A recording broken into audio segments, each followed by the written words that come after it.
I am a 43 years old female, have been with my partner, he's 50, for 6 years now. We have been living together for 5 of them. We are not married and we do not plan to marry in the future. I have a son, he's 19, that is currently a high school senior. My partner has a daughter, she's 21, who is going to college. When I met my partner, I was a widow of 3 years. I am lucky enough to have a very lucrative business and some family money. Also, my late husband left a substantial estate, including the house we live in. The house is a family home, so it passed to my son as the only heir. My partner also makes good money and the difference in our lifestyles was pretty much negligible. But while I and my late husband made sure to not spoil our son, he was responsible for keeping his room clean. Even though we have a housekeeper, he had chores during the weekends. We taught him how to cook, his allowance is reasonable, he has to save for expensive purchases like a car, a PS5, etc. My current partner and his ex-wife spoil their daughter rotten. Due to an incident when we first moved in together, she demanded my son's bedroom since it was the second biggest. Got rejected since it was his home and she only spends the weekend. And after some family therapy, we agreed that she will be treated like a guest by me. She will have to follow the house rules and that at the extent of our relationship. Now while she is spoiled, she is a good girl, academically excellent. Except for the aforementioned incident, very respectful and just a pleasant young woman. The problem is that I did not know the extent to which my partner spent money on her. He pays some money as rent that I put into my son's college fund and we split the common bills in half. Everything else is our own responsibility, so we don't know much about each other's finances. Now my son is planning to do a tour of East Asia during the summer and I was happy to give him the money to do so, as a gift for getting into a very prestigious college. When my stepdaughter heard about it, she asked her dad to pay for a tour of Europe, since he didn't send her on one after she got into college. He agreed because he never says no. But he came to me asking me to lend him close to $30,000 because he can't afford the trip on his own. I am not even giving that much to my son and his plane tickets are more expensive. I refused. I said that since this wasn't an emergency, he can save and send her on the trip after she graduates college.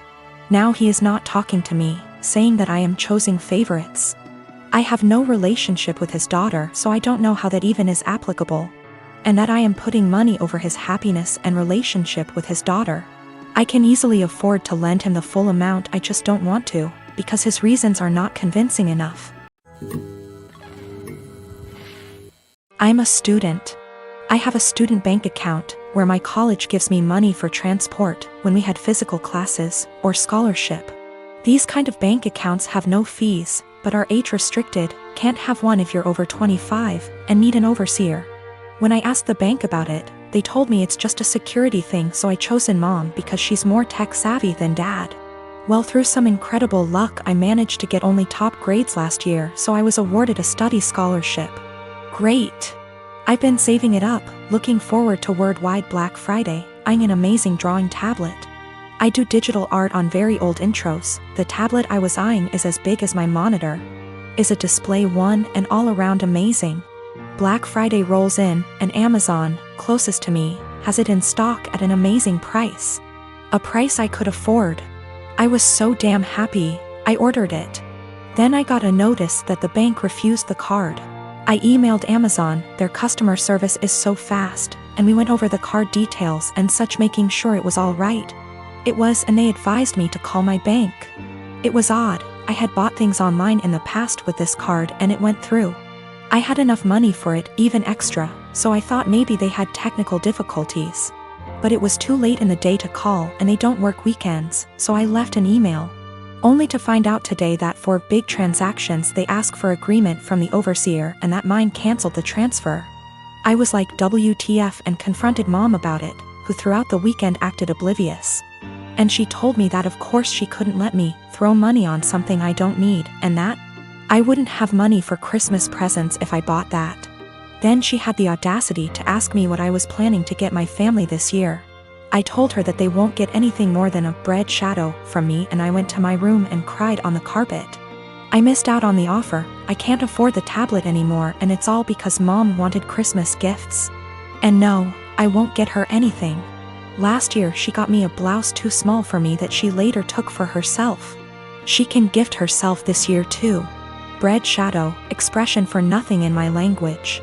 I'm going to make Dad the overseer and also open an account at another bank, a normal one. And transfer the money in small amounts to that one so I don't bother Dad with it. Also considering asking him just to be for form and the app to be on my phone so I'll be my own overseer. I am an adult in my country, I'm 20, going to be 21 in April. The law asks my parents to support me until I finish my studies or at least until I'm 26. But I plan on moving out sooner. I'll do gift my sister and Dad, they have nothing to do with the incident and I love them lots. I love Mom too but can't put up with her attitude any longer. Regarding what I'll give her, not sure yet. She didn't react like that because she got me the tablet already, it's not her character to get me something she can't use. Regarding the gift Dad's planning on and which she'll claim is from both of them. Dad is going to build a bigger enclosure for my lizard. I may wrap my lizard's old branches nice and give those to Mom, as per Christmas traditions regarding naughty kids. And she doesn't like my scaly boy at all so double points I goose. People saying that a drawing tablet is useless. But the question was if I was an A for the way I reacted and my decision to not give her a gift anymore. As it's my money I literally can do whatever I wish with it and a display drawing tablet is incredibly useful for an aspiring digital artist as myself. I've always cleaned as I cook so that when it gets to the end of the meal, there's minimal mess. My husband is the opposite. When he cooks, it's like a bomb went off. I've encouraged him to clean as he cooks. And if we're doing a big meal / holiday meal together I often make sure to assign him that role. Like most people, one of us cooks, the other one cleans up. I am the better cook, so I cook like 80% of the time. He gets an easy cleanup. I'm busier than usual at work, so he's had to step up. Whenever he's done, the kitchen is a mess. I don't even get how it happens, there will be oil splatters untouched, stuff drying to dishes, peels and meat. I'm not about to let food sit out overnight so after I'm done eating I'll start the process and won't get to really relax much. Last week I asked if he could please try cleaning as he cooks. He told me the rule is one person cooks, the other person cleans. I said I get that but you're leaving me with a huge mess every night. He said I just don't have the time to clean up when I'm focused on cooking, knowing full well I'll see him scrolling on his phone. I just got so fed up, so on Sunday I made a big pot of chili. I didn't clean up as I worked. When I was done, I served him, sat down, enjoyed a beer and dinner.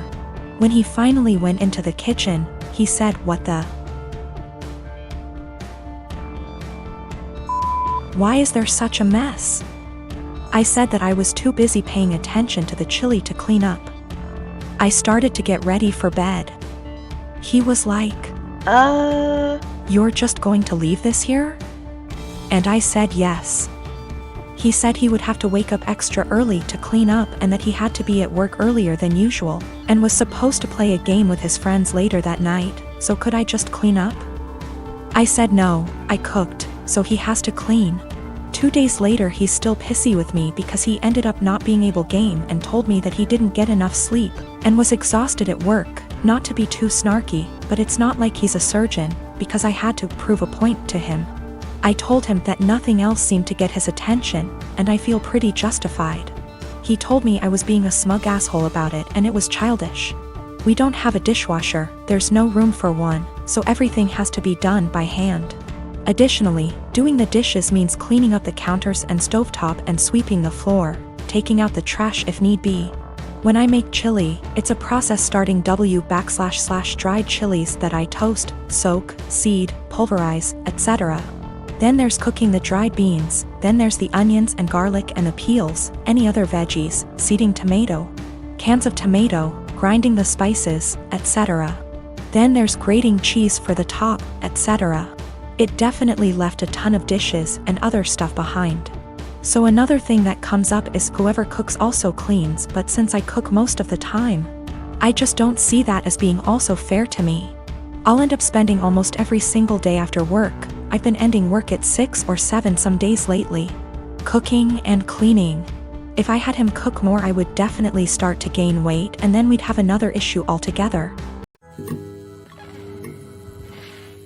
My husband Tim has a serious dairy allergy. I'm talking about an actual immune system reaction, not intolerance. His allergy is serious enough to cause acute enterocolitis, but he hasn't needed an EpiPen since he was a kid. I work full-time and also have some seasonal work this holiday season because Tim has been without work. And money has been very tight. As a result, I barely get to rest. The holidays are especially hard, and I found myself getting just one day off every 2 weeks for almost 2 months straight. As you can imagine, that day off means the universe to me. Now, Tim loves dairy, and will sometimes intentionally eat things which trigger his allergy. Lately, it's gotten out of hand, with him going from one risky meal every 4 to 6 months, to every 2 or so weeks. In fact, it always seemed to coincidentally line up with my time off, and I found myself spending my one day taking care of him. Last week, I finally asked him if he was intentionally timing it to line up with my day off. I fully expected him to say no, but he admitted that he was doing it to make sure that he'd have a nurse. And so he'd have someone close by in case he had an especially adverse reaction and needed a hospital. I was livid, and told him that he was selfish, robbing me of my rest. I said that if he made himself sick again, I wouldn't take care of him. I'm exhausted and I need to decompress. He didn't say much, so I thought he'd heard me. Fast forward to Friday night. I get home from work, and a few minutes in, Tim gets a pizza delivered. I ask him why, when I'm making dinner, and he shrugs. I ask if a large garlic Alfredo pizza is worth the pain, and remind him that I won't be giving up my rest day again. He smirks and eats an entire slice while grinning at me. I left it at that and went back to my dinner. Predictably, he got sick, profusely vomiting, retching and groaning from the intense cramping and diarrhea. I slept in the guest room to get away from the sound and smell. He called for me several times and I repeatedly told him no. Hours later, he was still sick and woke me up at the crack of dawn to go get him Pedialyte and meds because he was very dehydrated and still in pain. I told him to order it in and asked him to get out and let me sleep. He was still whimpering when I eventually got up to shower and eat. Again, I did nothing to help or comfort him. By evening, he was sulking, and by morning when I had to work, he was enraged. He yelled, and by the end of the day he told our friends and family that he nearly died and I neglected him. His family accused me of passively trying to kill him. His mom called, shouting that he could have had a life-threatening reaction due to my petty actions, and that I'm a shit wife for not minding his health. I'm starting to feel guilty because she's right and he could have been seriously hurt.